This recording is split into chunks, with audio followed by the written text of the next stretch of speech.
કે મને પહેલા રજૂ કર્યો છે એટલે પછી હું રજૂઆત જ કરું.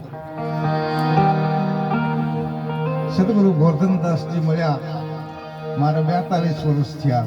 જ્યારે આ કાયાનો જન્મ થયો એને 77મું વર્ષ બેઠું. એટલે મારી જન્મ તારીખ છે 11. તો આજ 11/1/2026 રોજ કુડલા ગામના સંતોએ જે આ આયોજન કરેલું છે ખૂબ ખૂબ ધન્યવાદ. હે મારા વહાલા પ્રેમવાસીઓ, શિષ્ય ભાઈઓ તથા બહેનો,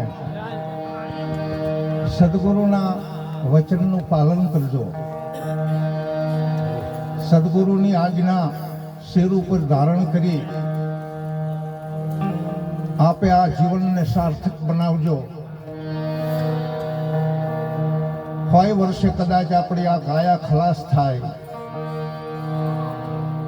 તો તમારી આમાં મુક્તિ મળેલી જ છે. સદગુરુ મળ્યા એટલે. પણ સદગુરુના વચનમાં સદગુરુની આજ્ઞા શિરોમાન્ય ધારણ કરી અને બંધનમાંથી મુક્ત થવાનું છે. કેટલાય બધા પૈસા ખર્ચતા આવો કાર્યક્રમ થઈ શકે નહીં. આટલા બધા સંતોના દર્શન થાય.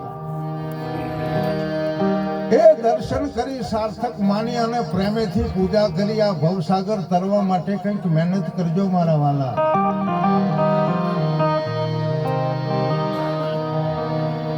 અને ઘણા બધા અમારા સદગુરુ ગોરધનદાસજીના શિષ્યોની વાતો કરીએ. જયસિંહ મહારાજ પધાર્યા છે, અમારે પોચારામ મહારાજ પધાર્યા છે, અમારે ગોવિંદરામજી મહારાજ પધાર્યા છે, તેમજ ઘણા અમારા ગુરુ મહારાજના શિષ્યો છે, તેમજ પોચારામ મહારાજના શિષ્યો હોય, નટુરામ મહારાજના શિષ્યો હોય કે જયસિંહ મહારાજના શિષ્યો હોય, અને દૂર દૂરથી બીજા આ સંત સમાગમની અંદર, સંત મિલનની અંદર જેને હાજરી આપી છે એવા કડી ગામ બાજુના ઘણા બધા સંતો છે. બહુ જ સારું કહેવાય. અમારે નજીકના ભરતરામ મહારાજ કે જે આપણને સારું એવું જ્ઞાન અને ભજન પીરસી શકે છે.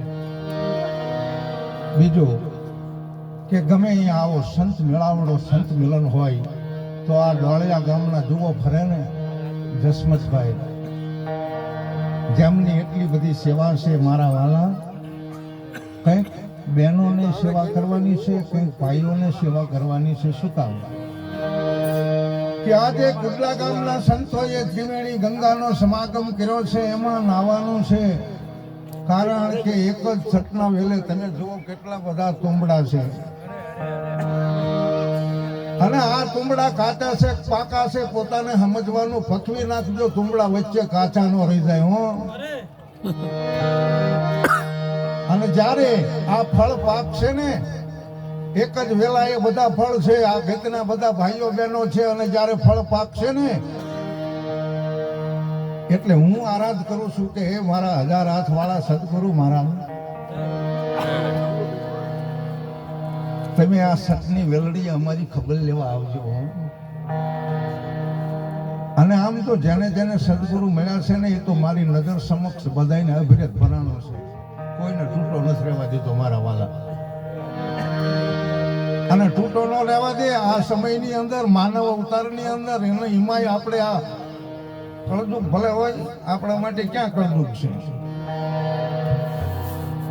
સત્સુખ એને કહેવાય કે જ્ઞાન હોય સંપૂર્ણ, બરાબર. અગમ અપાર છે છતાં જ્ઞાની માણસ હોય ને.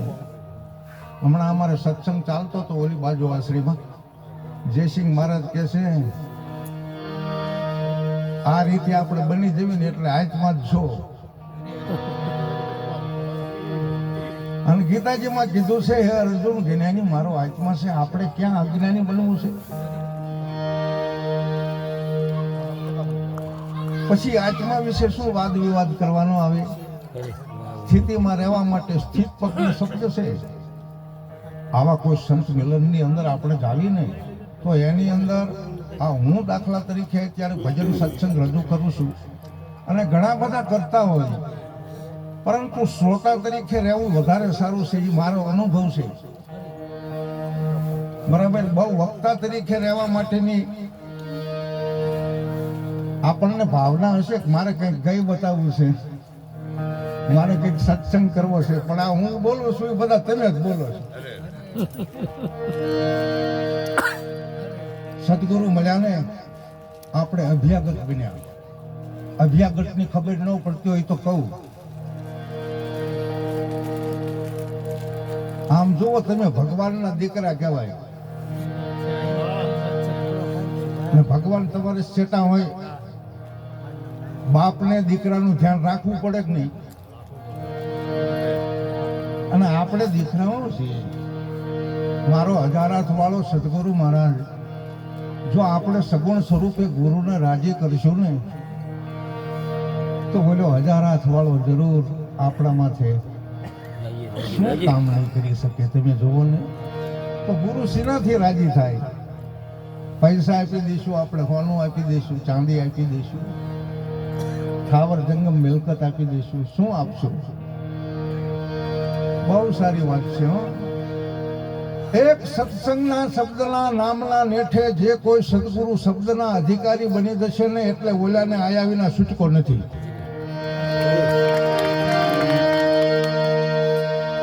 એ પધારો ગુરુ મારા સતની રે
ઊંઘી છે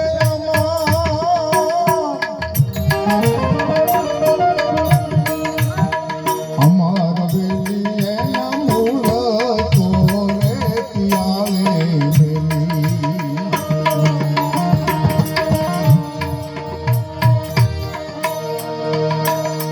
કદે ખાલી એ ફૂલી રે આ તો મારે નિધિયા જન્મની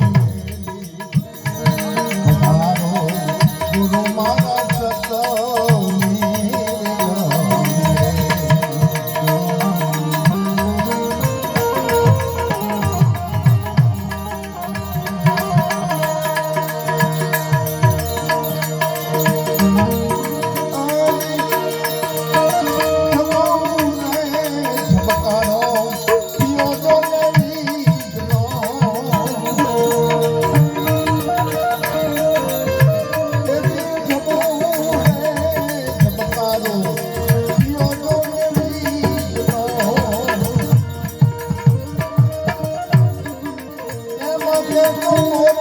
Oh